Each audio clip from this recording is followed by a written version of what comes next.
Hi there, we're your IP consultants. This is about to be highly indulgent, so sit back and unpack your anticonvulsants, and we'll tell you where to shove your Stanleys and Vulcans. We'll use this device for unsolicited advice. You didn't ask us for it, but you can't beat the price. We offer up our services from the US to Sweden. We're your IP consultants, Vincent and Ian.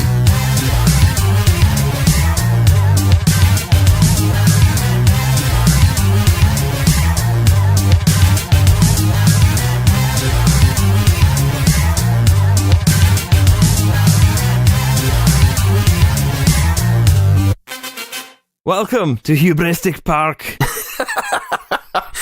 Or perhaps we could call it IP Consultants. Yeah. The show where we do the thing with the stuff. I'm Ian. This is Vincent. Say hi, Vincent. Hi, I'm Vincent. We're off to a smashing start today. Yep. Because why are you so loopy? Could it be because you've just finished watching a magnificent quintet of films? Hey, I'm not the loopy one here. You're the loopy one. How am I loopy when you came in with the hubristic park at the opening of the show? Well, that's just an observation about what the whole franchise is about. It's about hubris. That's accurate. That's accurate. In case you haven't figured it out, we are already talking about the Jurassic Park, Jurassic World movies this week and what they should do with the eventual Jurassic World 3, Jurassic Park 6 that they are in the planning stages of. Yeah, I believe there's no title for it yet, but there is a director attached according to IMDb. Yes. And it's, again, Colin Trevorrow, who did Jurassic World, but not Jurassic World Fallen Kingdom. But he did write Fallen Kingdom, didn't he? He was one of the credited writers, yeah. Yeah. So let's go over the series briefly here before we dive into the ideas we'll have for a sixth movie. Right. But basically, the series started, it was based on the book Jurassic Park by Michael Crichton. Yep. And the first movie is a Steven Spielberg production, and at the time, and even now, because the effects still hold up, was a landmark for special effects. The dinosaur effects were half practical, half CGI. Most of the movies after that one, they were all purely CGI and sort of lost the plot. I believe there were some animatronics in all of them, but less so in the newer ones. Less so in the newer ones, and definitely not nearly as much as they were in the original. And all of them sort of seem to lose the plot of the wonder of dinosaurs in the first movie. And as they progressed slowly, kind of, especially the new one, kind of almost progressed toward kind of horror. Well, I would give a slightly different observation on that, because I think the first one, Spielberg combined two genres. There's sort of half of the movie, which is like awe-inspiring family adventure film, and half of it is survival horror. And it's sort of family-friendly survival horror, which is a weird genre. Yes. But that's kind of what was established with that first movie. And the second movie continued that to an extent. I would say it leaned more into the survival horror than the awe-inspiring family adventure, although... Yet it was very family-focused because we focused on Ian Malcolm's family. So. Yes, absolutely. And then the third movie was, again, it was family-oriented, and because we get... Yeah, William H. Macy's lost kid, basically. Him and... Yeah, the Kirby family. Yeah, that's what their last name was. Yeah, and of course, you know, a continuation of the survival horror thing.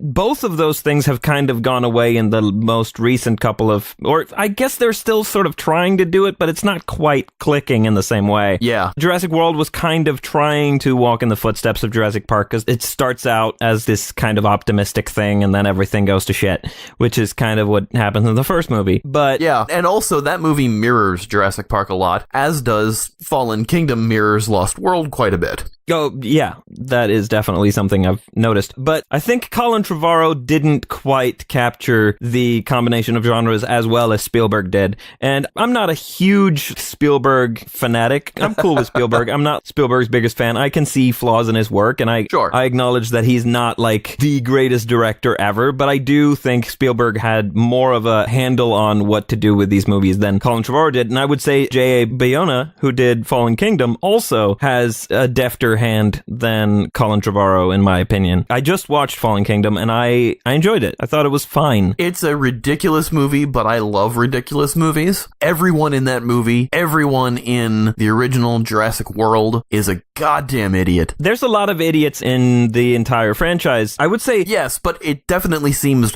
way more pronounced in Jurassic World, especially in Fallen Kingdom. We have such sharp character archetypes in Fallen Kingdom, and the problem with both Jurassic World and Fallen Kingdom is that, at least for me, you don't like any of these characters. None of them are really likable people. I thought the kid was alright. The kid was alright. Of course the kid was alright. The kids are usually the ones that are supposed to be likable. Yeah, I've got observations on that in a while, but... In Jurassic World, the kid, who also played Harley in Iron Man 3, kind of was the most annoying kid they've had in any of the movies, but yet you still kind of liked him. Are you talking about Zach Mitchell? Yeah, I think that's his name. All of these movies have these capable kids. The first movie has Lex Murphy, who's a hacker. Yeah. And the second movie has Kelly Curtis, who does Jim Cotta. And then the third movie has Eric Kirby, who's a survivalist. And then the fourth movie has Zach Mitchell, who's a fucking idiot. They've all got these capable kids and all these... Yeah, and the fifth one has the little girl who, spoiler alert, if you haven't seen Fallen Kingdom,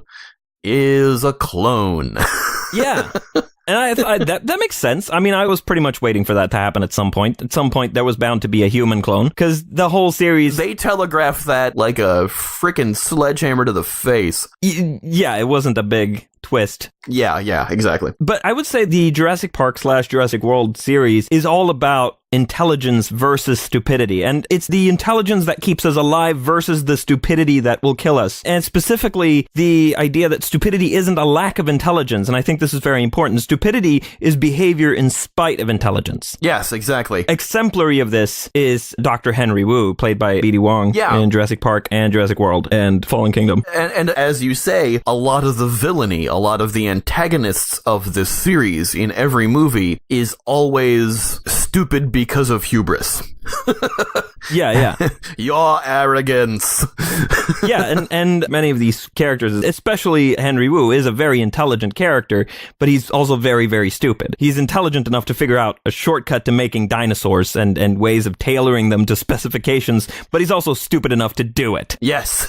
Yeah, and in contrast to him and all the other stupid characters who keep both creating and walking into danger, we have people who use their human intelligence to figure out clever means of survival and helping each other survive. Because they have to overcome the stupidity that is out to kill them now. Yeah. They established that, through the series, the only two movies that are actually based on Michael Crichton books are the original Jurassic Park and The Lost World. Yeah. And The Lost World is kind of unique in that Ian Malcolm originally died in the first Jurassic Park book, so he even brought him back for the book. But those are the only two that are based on Michael Crichton's novels. Everything else is just freeform for the movies, and the more they stray away from the original source material, the more they get really goofy and really kind of separated from the overarching ideas set forth from the original movie. You've got John Hammond, who created Jurassic Park, and he said he only did it on this one island, and yet in the third movie, there's a neighboring island that it's set on. Well, they introduced the other island in the second movie. Yeah. Site B, that was where they first created the dinosaurs, and then they were moving them to the other one. I believe the islands are called Isla Nublar and Isla Sorna. Yes, and then InGen is in there, and... Yeah, InGen is the company, and we should point out, when we say InGen, we don't mean any offense. It's spelled I-N-G-E-N, it's the name of the company, it's not a slur, but it does sound like one.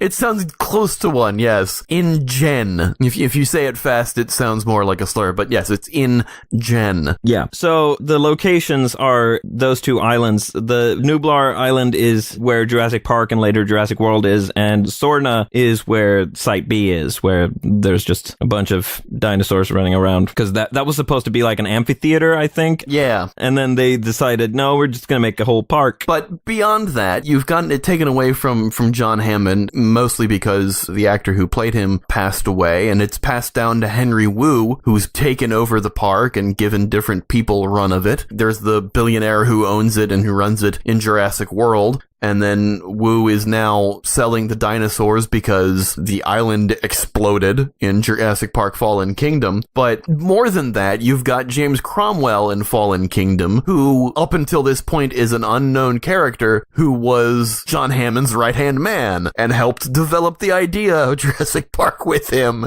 that we didn't hear about until now. Yeah, he came out of nowhere, and his name is Benjamin Lockwood, which is weird because that's a DC Comics character named Agent Liberty, who is currently on Supergirl. So when Lockwood was first mentioned, like, I didn't know what his first name was. I just picked up on Lockwood, and I was like, oh, that's an interesting coincidence. And then they say that his name is Benjamin. I'm like, what? This guy is fucking Agent Liberty? That'll do, pig. That'll do. That's all I can think of when I see James Cromwell. Well, that's not true. I always think of Babe, and then I always think of him as the Irish cop in LA Confidential, and as Zephram Cochrane in Star Trek First Contact. So yes, James Cromwell is always those three people at once.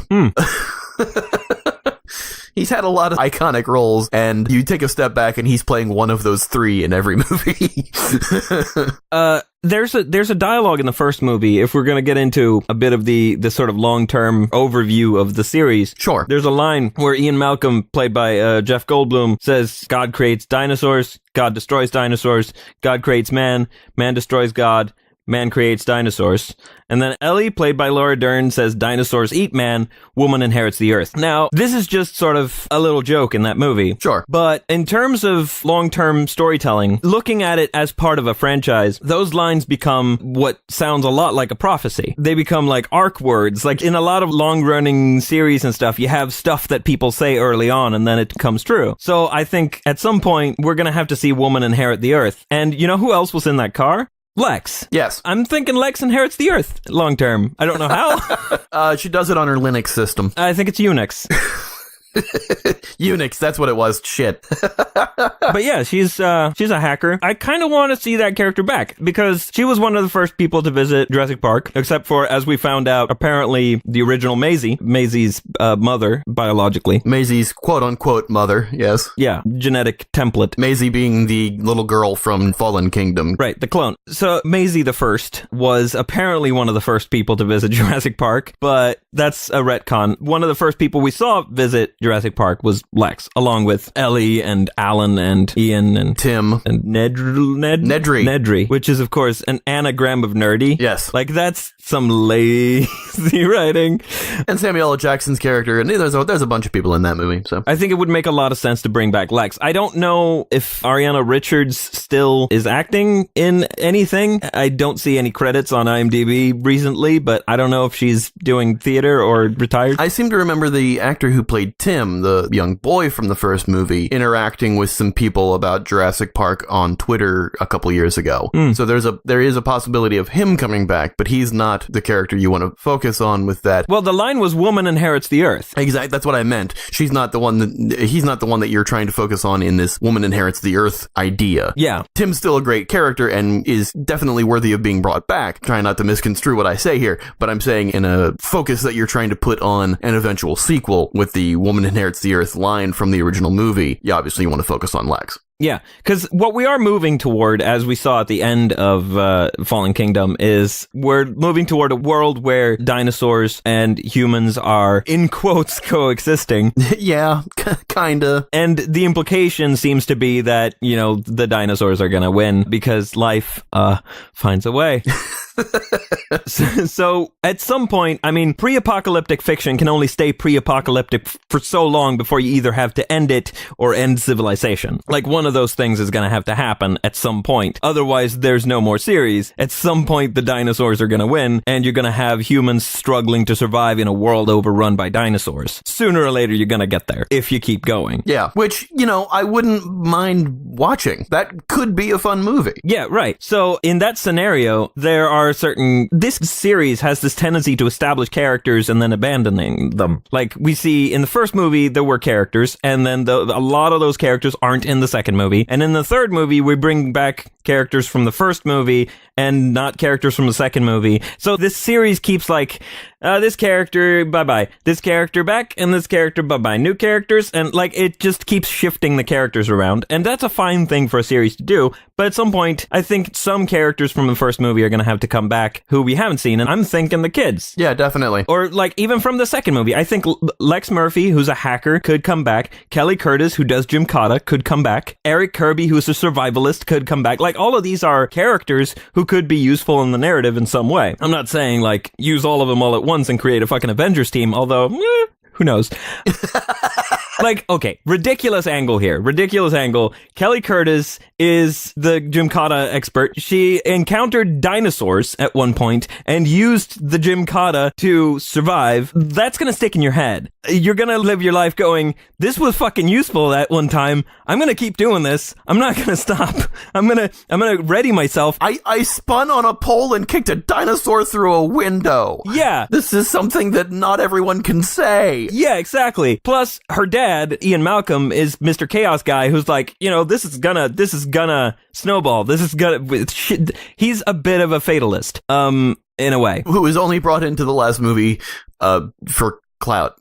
He's only bookending the movie. Yeah, but he's still an important character to the narrative. He's absolutely an important character to the narrative. The whole chaos theory his whole chaos theory deal is kind of the watching the flowchart of the movie. Yeah, exactly. And what I'm sort of saying is Kelly Curtis, his daughter, would have grown up with that, and also with this memory of, I spun on a pole and kicked a dinosaur through a window. So I think she would keep training, keep at it, because she was kicked out of gymnastics as a kid, but like, that's not going to stop her. Yeah, I should say, for those listeners who don't know what Gymkata is a movie where somebody uses gymnastics as a martial art. Right, exactly. And we're using that as a name for what she did in Lost World Jurassic Park, the second Jurassic Park film. It wasn't called Gymkata in that movie. Yeah, no. Because that's ridiculous. That movie, Gymkata, is ridiculous. Yes. And we're using that as an emphasis to show what she did in Lost World is goddamn ridiculous. Right, but it's canon. But basically, she was a little gymnastics kid who kicked a dinosaur out a window using gymnastics. Right. So therefore,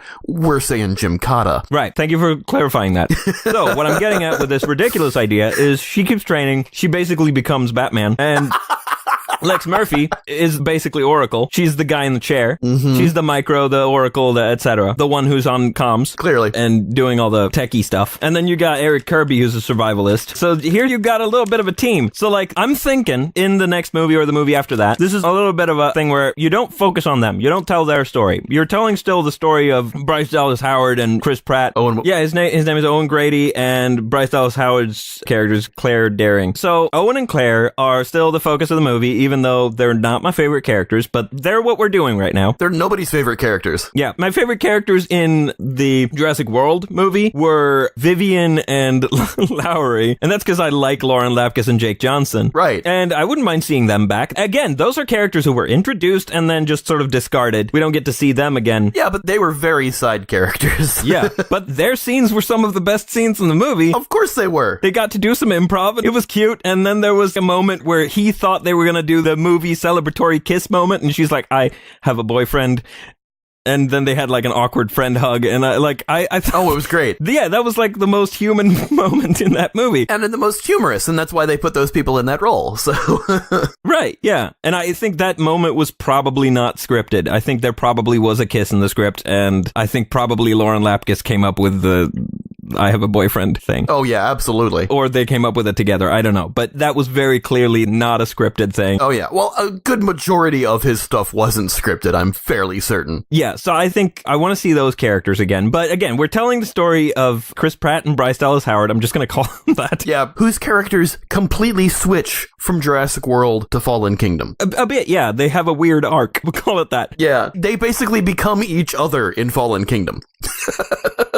A little bit, or at least to an extent. I think Chris Pratt has become a little bit embittered and distant. Yes. And Bryce Dallas Howard has kind of warmed up a bit. Yeah. Because she was very cold in the previous movie. She was very cold and didn't really care about the animals, and then the opening of Fallen Kingdom, she's running a dinosaur conservation. Yeah, I think that's her arc. She's changed because of the events of the previous movie. It's a bit of a 180, but you can see it sort of tracks. Yeah. I'm buying it. I'm with it. I'm rolling with it. And the characters are more likable like this anyway. Agreed. Because Chris Pratt has become less of a, douche guy. And Bryce Dallas Howard has become, a bit more of a human being. Yes, exactly. In the positive sense. So I'm enjoying the track that they're on, and apparently now they're going to be a family. It seems like they're going to adopt this kid. Yeah. I don't know if that's going to be an official thing, or if because the apocalypse is happening, it's just going to be like, oh yeah, you're our kid now. Everyone you know and loved is dead. We may as well adopt you. Yeah, and I don't know if that's going to be an official adoption or not, but we'll see. So we're focusing on them, and during this movie, there's some digital stuff going on in the background of the story. Like, there's someone out there doing some change, like a hacktivist who we don't get to see for, most of the movie. Halfway through the movie, we find out it's Lex Murphy. And if we can't get Ariana Richards back, we get someone else to play that part. She was a kid when she first played the part, so if she's not acting anymore, you get someone else. But I think halfway through the movie, Lex turns out to be this hacktivist who's been helping them in secret. Yeah, there are mechanical gates set up on the perimeters of the city to kind of keep the dinosaurs out, and some have gotten in, and she's opening the gates to get them herded back through, or something like that. Yeah, and probably, she's having help from Kelly Curtis and Eric Kirby. They've formed a team because they've bonded over the shared experience of having been to Nublar and Sorna, respectively. They would have met on some internet forum or something like, this shit happened. Because at this point now, it's not like the 90s when people who met in chat rooms were very specifically computer-oriented people. Now it's more like everyone's on the internet, everyone's on social media. There would be people on the internet who oh, you're that kid who was the person who met dinosaurs? I'm also a kid who met dinosaurs in the 90s.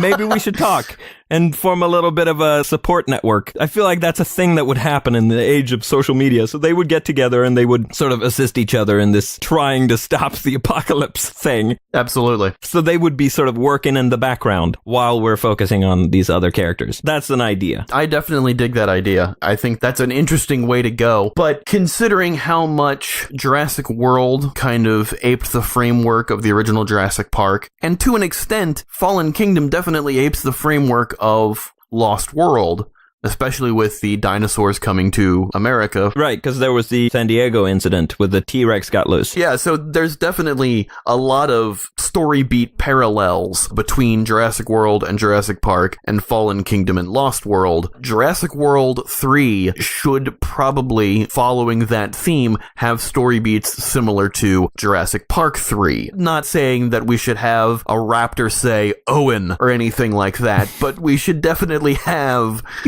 some story beats that mirror Jurassic Park 3's story beats. So what of those story beats do you think we should pull from? Well, if you're asking me, I'm going to say don't. I don't think it's very useful to just keep repeating storylines. I think... Oh no, I absolutely agree with that, but I'm saying this is the theme that they've established for the series. Yeah, but I think they should... And if they were going to move on with that theme, obviously they should move away from it because you should make original films. We know this. Yeah. But I'm saying this is a thing that they are probably going to do, and if you're going to do it, let's pick the best parts to do that with. I'm gonna say don't. I'm just gonna stick with don't, because I don't think that this whole thing of let's do sequels that are in some way the same as let's mirror this trilogy. I think that whole thing sort of works for Star Wars sometimes, where you do little things that connect, but I feel like you need to keep it a little bit reined in, and I feel like Jurassic Park doesn't need to repeat itself. Sure. It needs to keep moving forward,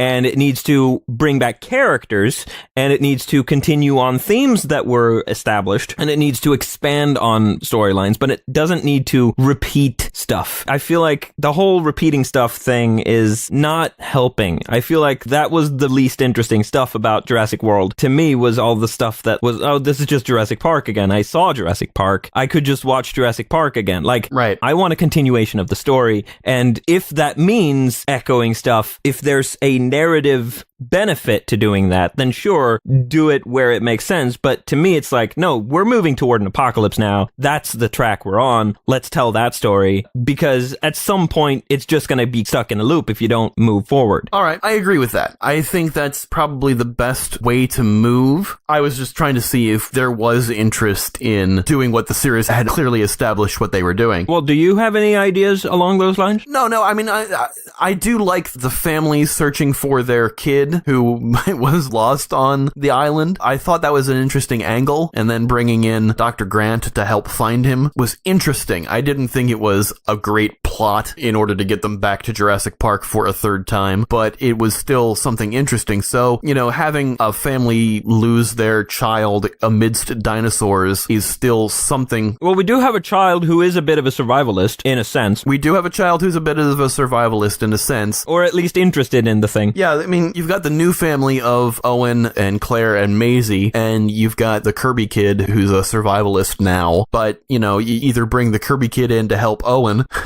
or it's just the story of Owen and Claire trying to find Maisie, who's drawn to the dinosaurs because she shares similar DNA because they're clones and she's a clone. I don't know that that's how DNA works.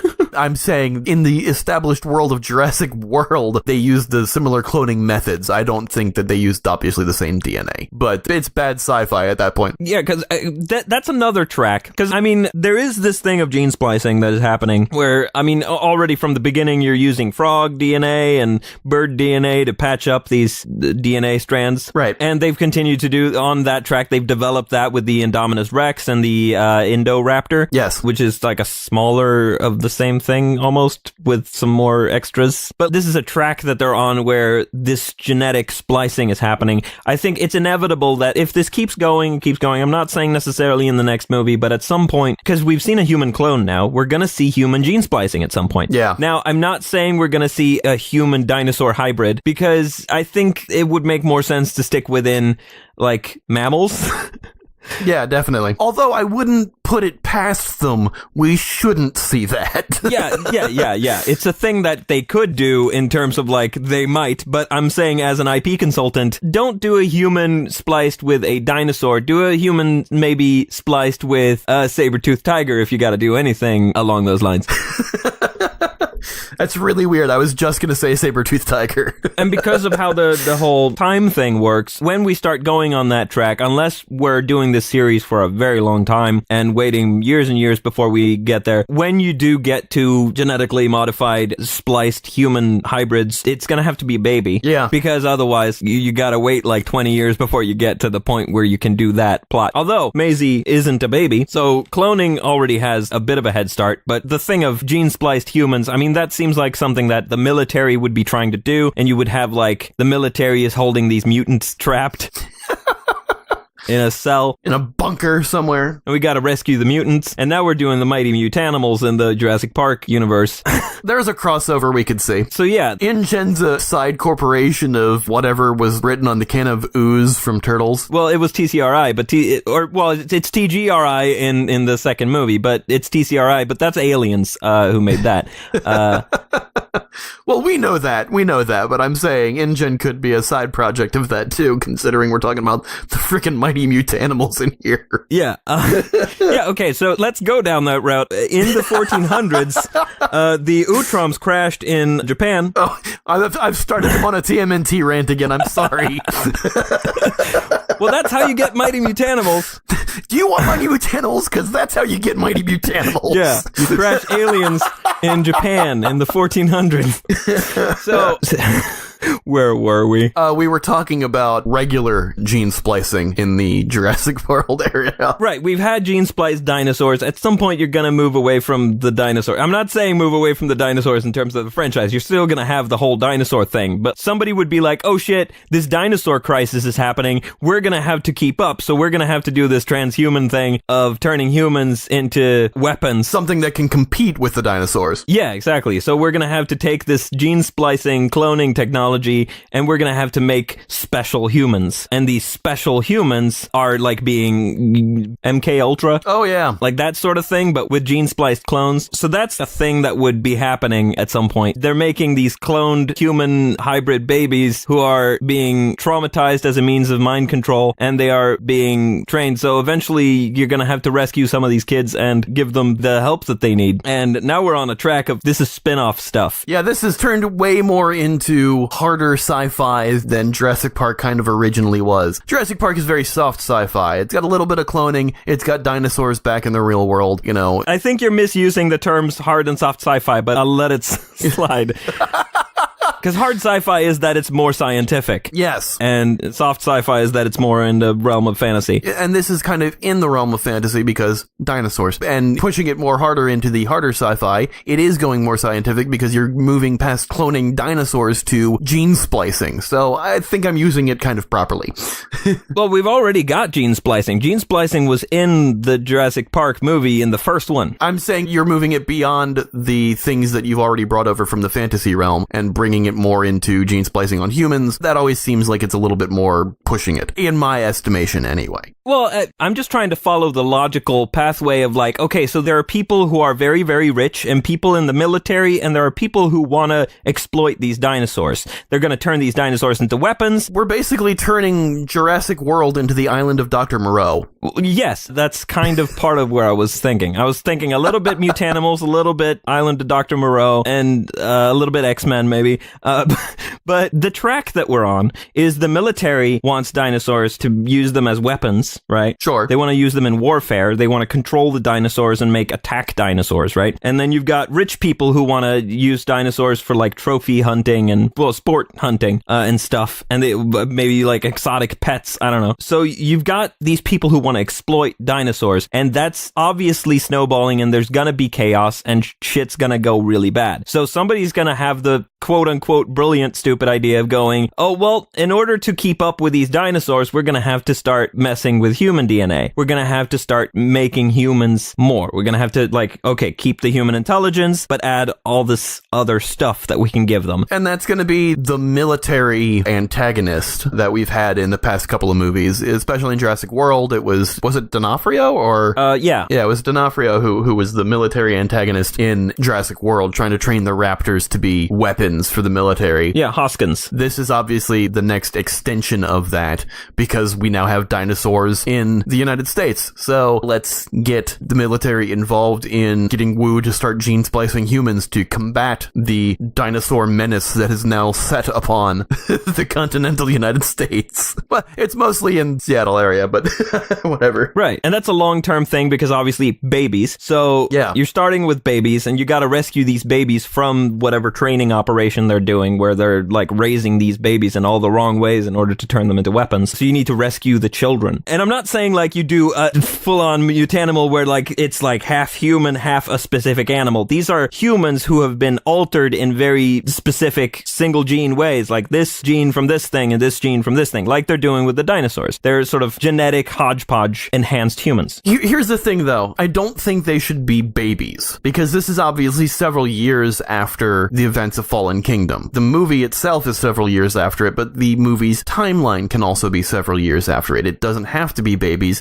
Some of these could be not fully grown adults, obviously. Yeah, but still more advanced children. I would say maybe children, maybe teenagers. It happened to them when they were younger, maybe not infants, but it happened to them when they were younger, and they've already been trained a little bit, because it's a little easier to train somebody who's a little older. You can't really train an infant as far as the advanced things that you're talking about. So I think maybe making them aging them up a little bit, and obviously moving the story ahead timeline-wise so that they've been aged a little bit. Well, it kind of depends on what the story is, because these are bad people we're talking about. Yeah. Who are abusing children. So if we're going to rescue these children, I mean, they're still children. And we're talking before the age of 9. Like, that's when the brains settle into form a personality. We're talking children under 9 that are going to be rescued hopefully before all this fucking abuse starts. Yeah, no, I absolutely agree with that. But I figured just for the point of the movie that, the whole world doesn't know about them yet and are our protagonists of the film find out about it, and it's already been several years. Okay, so if we're talking like a few movies from now. No, I'm not talking about a few movies from now. I'm talking about for the next movie. For the next movie. Yeah, all of this shady underground stuff has happened behind the scenes. Nobody knows that they're making gene-spliced human hybrid people, and that this abuse has been happening, because it's all secretive. You know, they find out about it while it's not finished, so that they're still younger and can be saved, but it's still a thing that has been going on a little bit, so that there's a little bit more, I don't know how to phrase it properly, but so that there's seemingly a little bit more urgency to getting them, because they've obviously been going through it for a little bit. So I think that the next movie is supposed to come out in like 2021 or something. So are you thinking these kids would be like the same age as Maisie? Yeah, I'd say maybe putting them around the same age. Okay. So these are kids who have been going through this process, and now we're going to have to save them from ongoing abuse as opposed to impending abuse. Yeah. Okay. So also there's this thing of depicting abuse in movies. Be very careful with that. Obviously. Speaking as an IP consultant, I would advise being very careful about this whole abuse angle. Because the thing is, the whole MK Ultra thing, that was a real thing. People did that. Human beings, the CIA kept children. Look it up. This is nuts. This sounds like conspiracy theory shit, but it's real. They were abusing children. They would cause children to split so that they could control them. It's absolutely sickening. And yeah, the fact that this is a real thing that happened also means that you got to be really careful with the subject in a piece of entertainment. Obviously, you have to give it the gravitas that it needs, and you have to not show too much of it, because you don't want to re-traumatize people who might be watching who have been traumatized. Clearly. So we've got kind of like a baseline established for an idea of a framework of the movie, of like a general underlying plot. Yeah, I think honestly, the whole thing with the spliced humans, I was thinking like at least the movie after the next one, because I first of all, I don't think they're in any state of planning of like, yeah, let's start doing spliced humans now. I don't see it happening. Well, no, I don't see them saying that for this movie, but I'm saying it probably should be for this movie, because the thing that they have said for this movie is that it is several years after... Oh, they have? They have. They have said that it is several years after Fallen Kingdom, and that it is basically, it's not dinosaurs tearing through cities, it is how the humans are now coexisting with the dinosaurs. Okay. Because in that case, are we expecting the Maisie character to be recast with an older actor? That I do not know. We don't even know if the Maisie character is going to be in it, because they haven't said anything about characters. They have just said that that is the idea for the plot that they are working towards in a script that is being written. Because according to IMDb, Chris Pratt and Bryce Dallas Howard are signed on, yeah. Supposedly in it. So if they're in it, I'm assuming that the kid that they're supposedly or assumedly raising is going to be in it. Yeah. And if it's more years later than the years that have passed in real life, they're going to have to recast the character. I mean, if that's what they're doing, that's what they're doing. But yeah, so if humans are coexisting with dinosaurs, the question is, how chaotic is that at this point? Like, are we expecting, oh shit, it's basically the apocalypse happening? Or are we like, oh yeah, they're animals, they're out in the wild, we try not to fuck with them?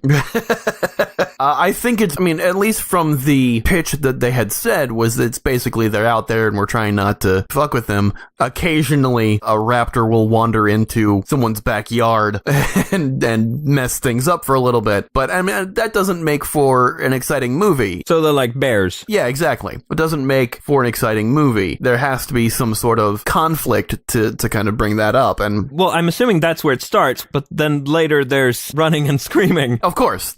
As Ian Malcolm said in the second movie. As there always is, yes. And that's where we find out that, you know, certain military establishments are not happy with the fact that we have dinosaurs which are causing things to be fucked up. And so they are combating this idea with genetically splicing humans in order to raise them to combat the dinosaur quote-unquote menace. Okay, so here's what I envision. Here's what I'm kind of assuming is going to happen, is we're going to start the movie with dinosaurs are out there. Occasionally they show up like bears and wreck your yard. It's not the biggest issue yet, but it's about to be. And then over the course of the movie, the dinosaurs run wild and the humans are fucking with the dinosaurs, and things come to a point where kind of society starts to collapse. And that's where the movie kind of ends, is like, oh shit, we fucked ourselves over by fucking with these dinosaurs. We maybe should have left them alone. Stuff like that. And also all this gene splicing is happening, and I'm guessing like the army is going to be wanting dinosaurs and they're going to be using dinosaurs for warfare. So like there's an escalation over the course of this movie is what I'm assuming. Yeah, absolutely. And there's, at the end of the movie, I'm assuming that Chris Pratt and Bryce Dallas Howard are going to stop something, but it's not going to stop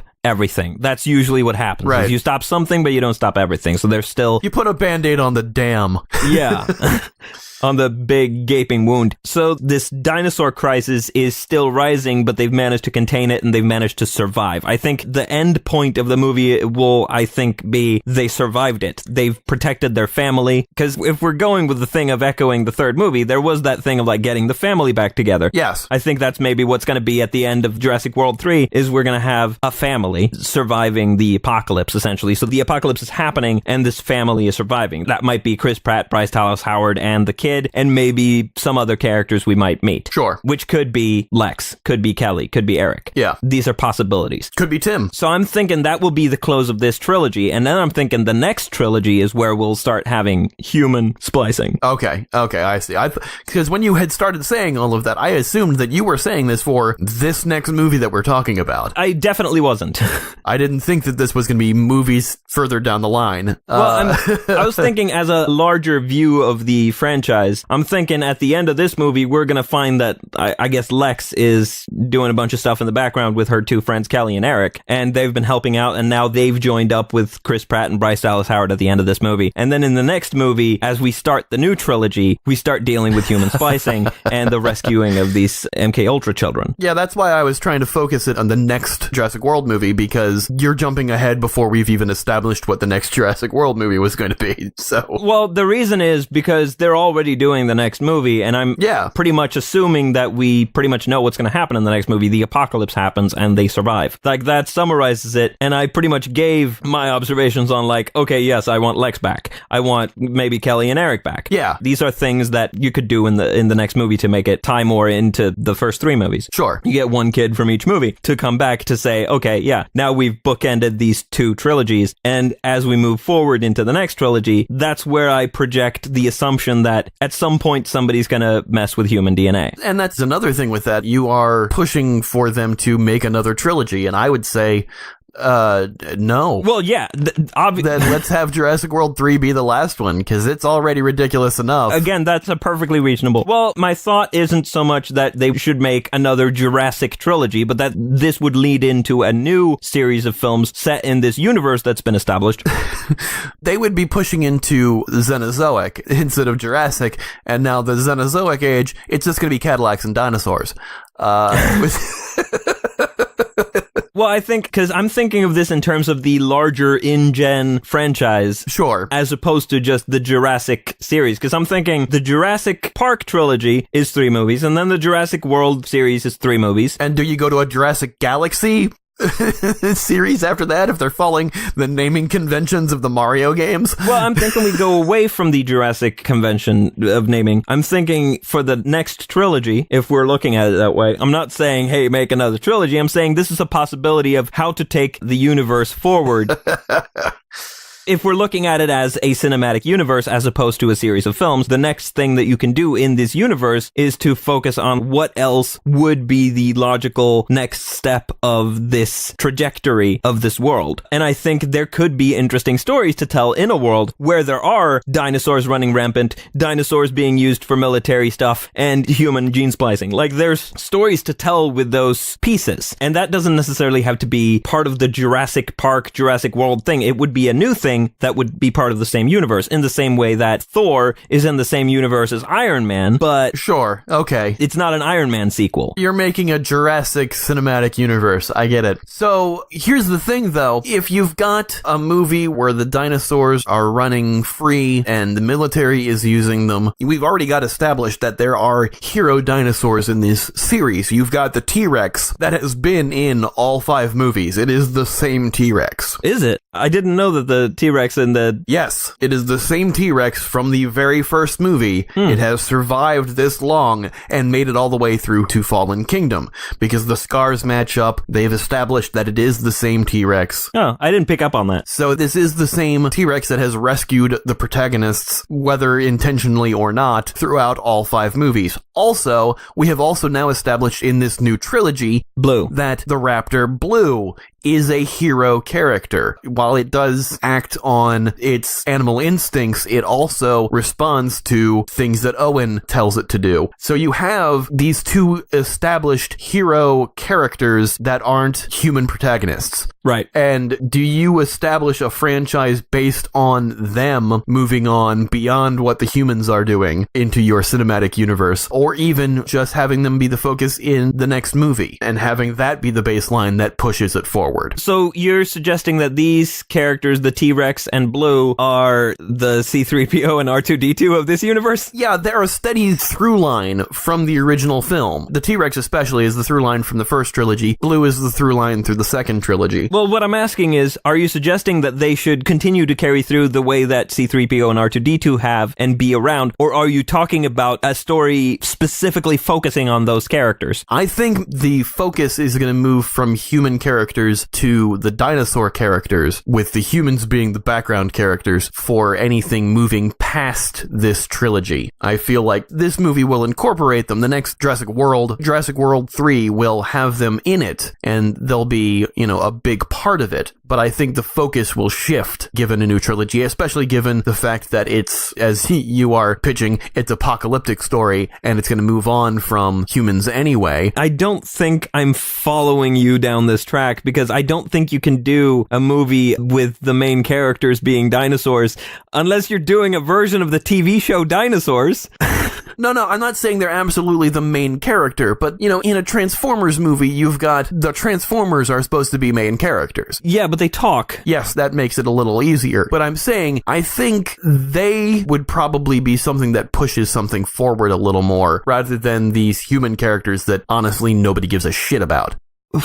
I don't see that. I don't see it the way you see it, because I think such a major part of it is the survival horror, and that's only going to get amped up by the apocalypse. We're going to be looking at humans trying to survive in a world overrun by dinosaurs, and I think that's the point. I think, at the end of Jurassic World, there's a big fight between the T-Rex and the Indominus Rex. Right. And we're looking at the big fight between the T-Rex and the Indominus Rex. And meanwhile, the humans are trying to survive. They're trying to sneak around and run away. And we're looking at this fight between the T-Rex and the Indominus Rex. And the entire time I'm thinking, why are we not looking at the humans? Why are we staring at this blob of CGI fighting instead of looking at the characters we're supposed to be caring about? The reason why we're not caring about the characters isn't they're humans. The reason we're not caring about the characters is because of the writing. I was caring more about the same characters in Jurassic World Fallen Kingdom because they were written differently, and I cared about what they were doing more. I think the big problem with that end fight scene in Jurassic World exemplifies why you can't make these movies be about the dinosaurs. It's gotta be about the humans. You shouldn't even show the dinosaurs too much because we can see the CGI. If you use the dinosaurs with some restraint and you focus on the humans trying to survive this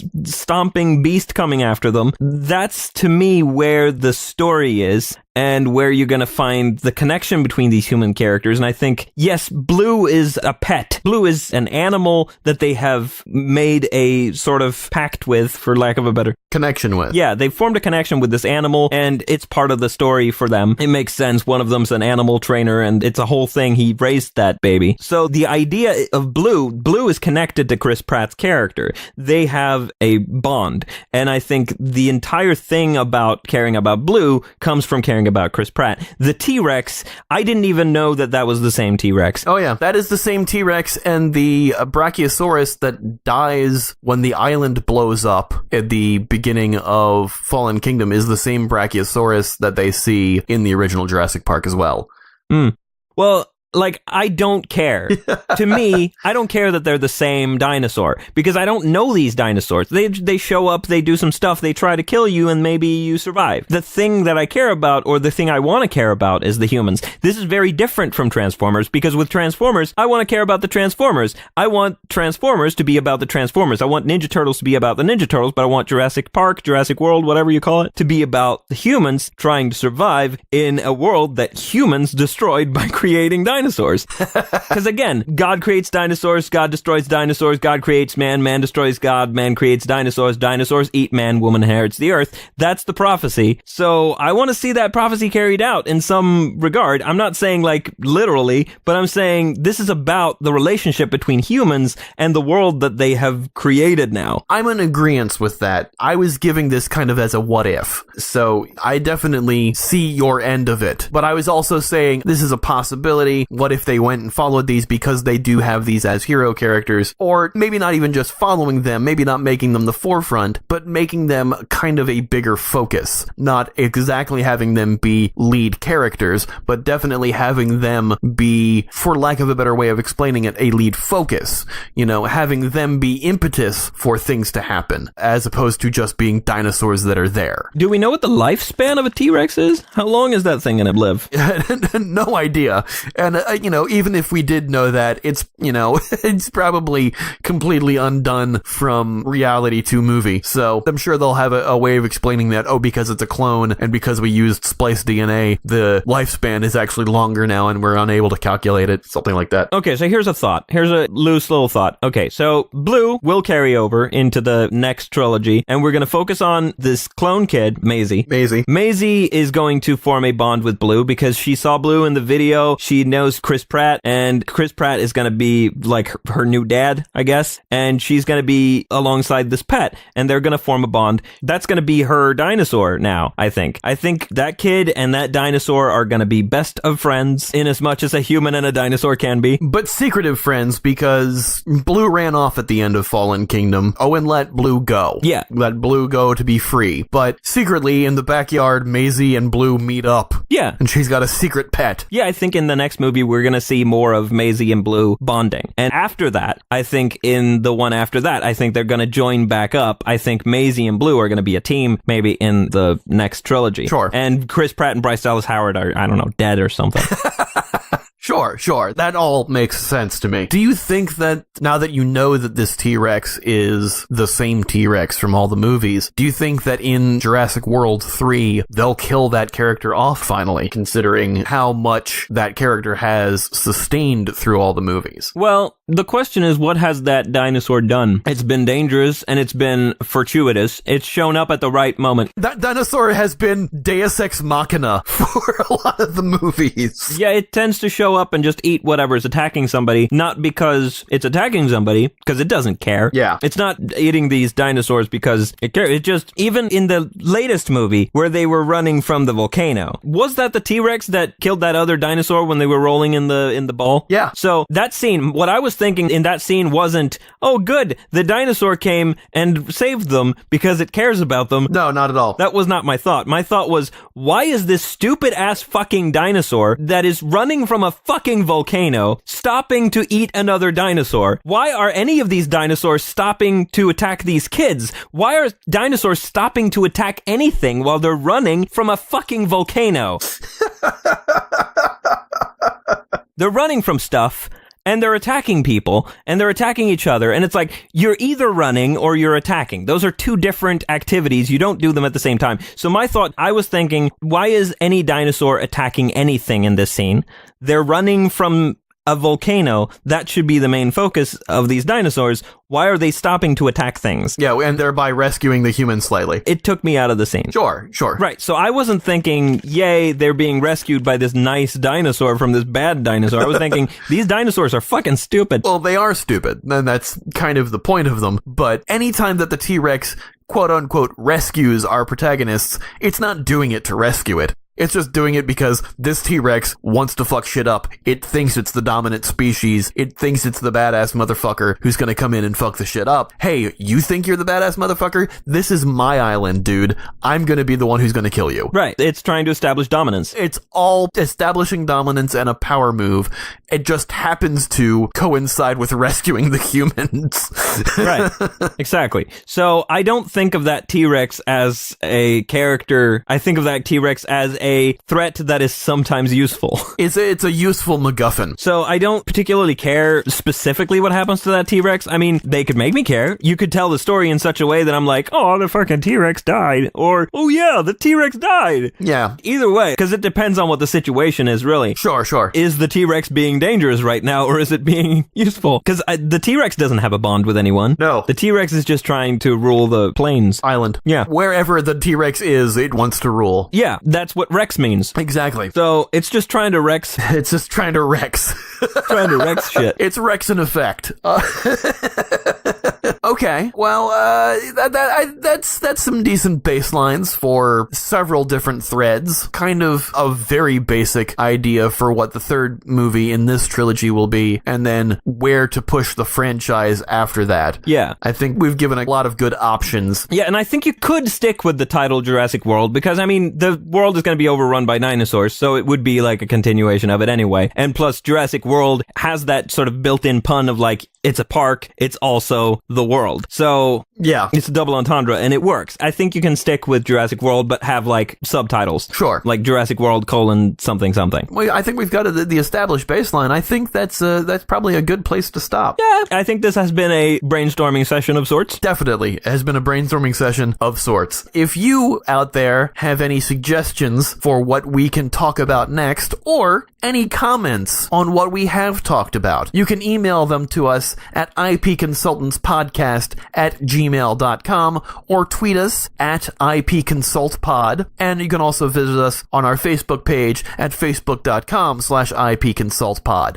You can, of course, always find the podcast at ipconsultants.podbean.com. We are also on iTunes now, so you can download the podcast there. You can also check out podcast episodes on YouTube if you search for IP Consultants. Once again, I have been Ian. And I have been Vincent. And we will consult with you next time. Oh, and more Laura Dern. That was the one thing I didn't mention. Because she was in the first movie, she showed up a little bit after that, but she hasn't gotten the comeback that Ian Malcolm got in the second movie. True, very true. But have a tasteful tuna. Not genetically spliced tuna.